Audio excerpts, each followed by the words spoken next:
sulod. Tuyo o kalipay sa Diyos Kristo sulod na ko.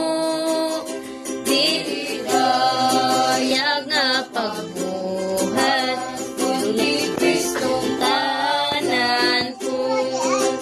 Tuyo o kalipay sa Diyos mabuhi, Kristo na ko.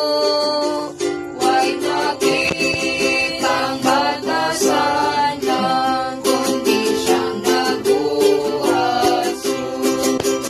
Tuyo o kalipay sa Diyos Kristo sulod na ko.